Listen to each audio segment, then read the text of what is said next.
someone's practicing the French horn in the background. You may be able to hear it. She said if it would be helpful, she'd stop practicing, but I thought you wouldn't mind.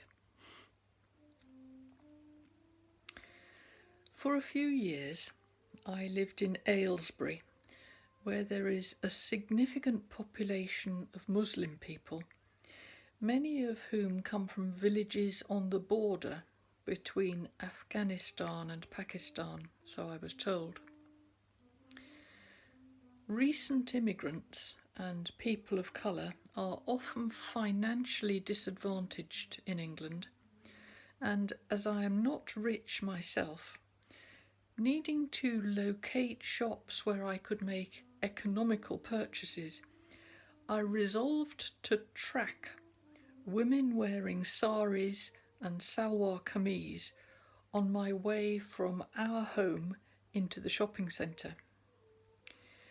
I walked quietly along where they walked, and sure enough, they led me to the sort of shops I was looking for. In carrying out this exercise, I noticed something. These women, who mostly came from hill villages and here in England were doing all their shopping on foot, walked with a very slow, measured pace. Where I live now, opposite me, there is a Muslim family I think may hail from Pakistan, and I notice the same slow, measured pace when they go walking down the street. From this, I gathered that people who are used to going a long way on foot walk slowly. I guess it's the difference between a marathon runner and a sprinter. As the old saying has it, slow and steady wins the race. In our reading this morning, we heard those words from Isaiah.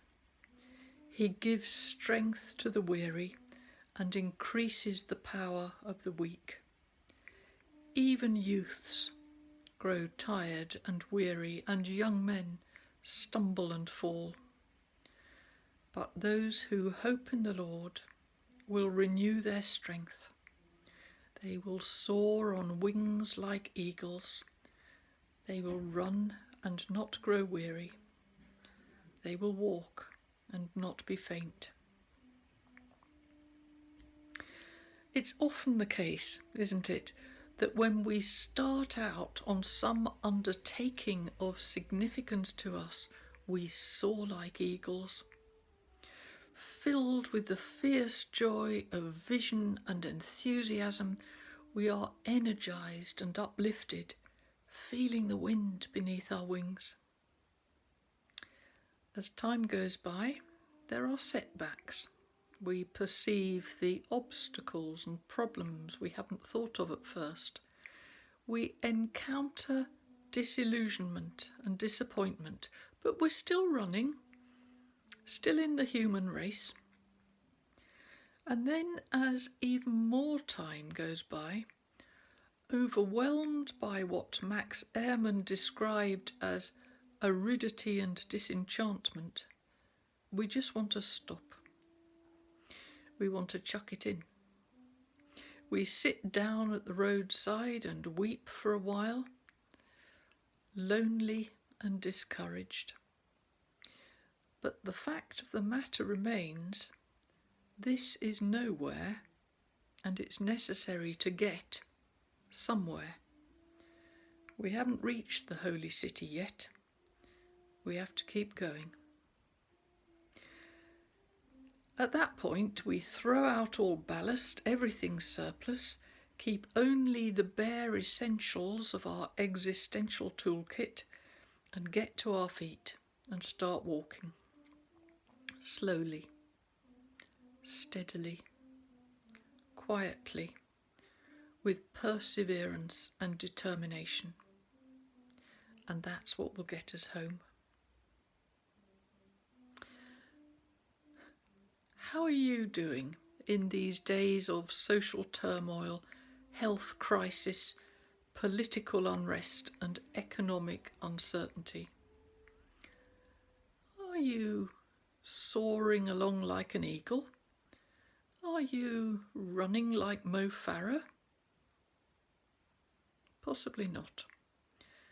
Perhaps, like me, you are tired and worn down, just putting one foot in front of the other, keeping going, because what else is there to do? Back in 1970, Stephen Gaskin attracted many followers to his ideas and teaching.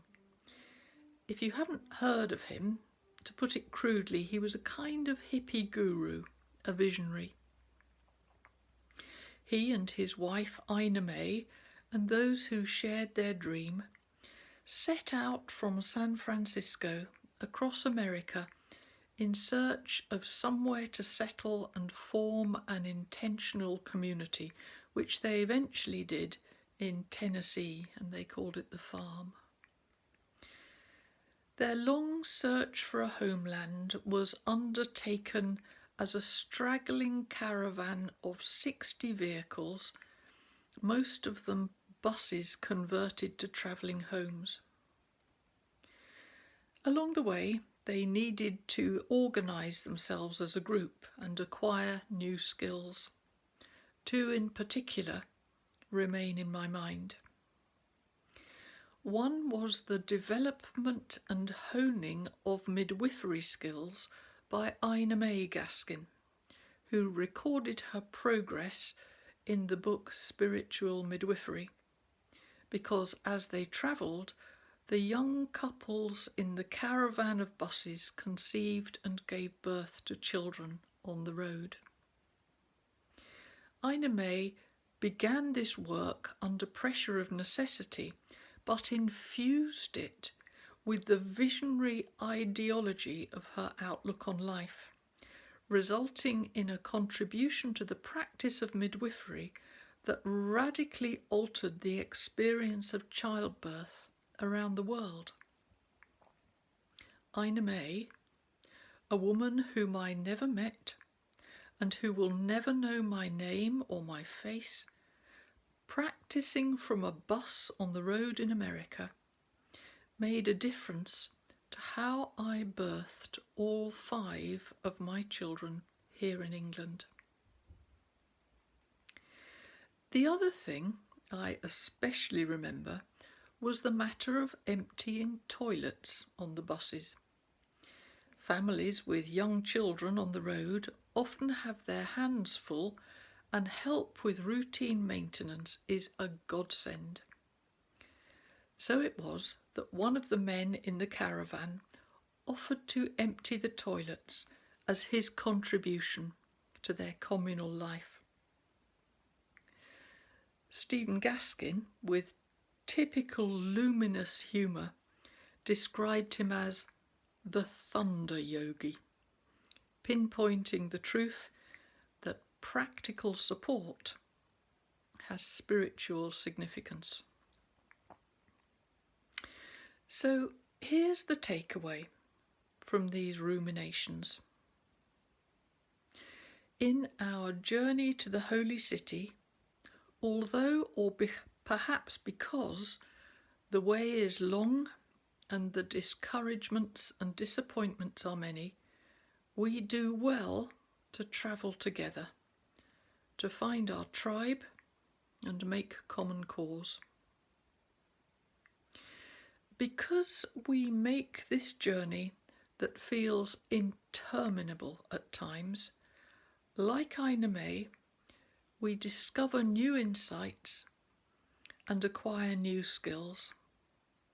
We can end up enriching ourselves and others if we respond with warmth and imagination and love to the challenges of our time.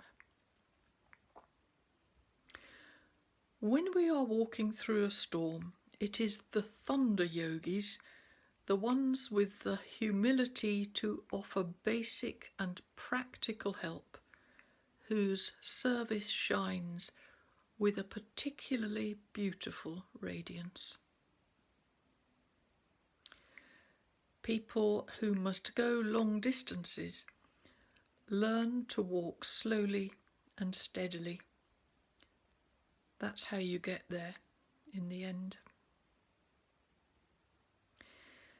This present time of turbulence we are passing through is not a short-term thing. 2020 was a stormy year indeed. The prophets and watchers warn us that not until 2024 will things begin to settle down as a new paradigm takes shape. But we remember the words of Psalm 84. How blessed are those who, going through the valley of Baca, make it a place of springs. The valley of Baca is about aridity and adversity. The journey is not easy, and I think we will remember this stretch of it as immensely challenging. It helps, perhaps, to realise and affirm that we are not alone. We are part of a great caravan of light, looking for a destination of peace and kindness and justice and simplicity. We are travelling to a home that is real, though it is not in this world. As Thich Nhat Hanh put it, there is no way home. Home is the way. Our practice is, like the lost and wandering prodigal, to come home to ourselves, then to offer homecoming to one another, to so live our faith that we make the road home, home. Shall we go together?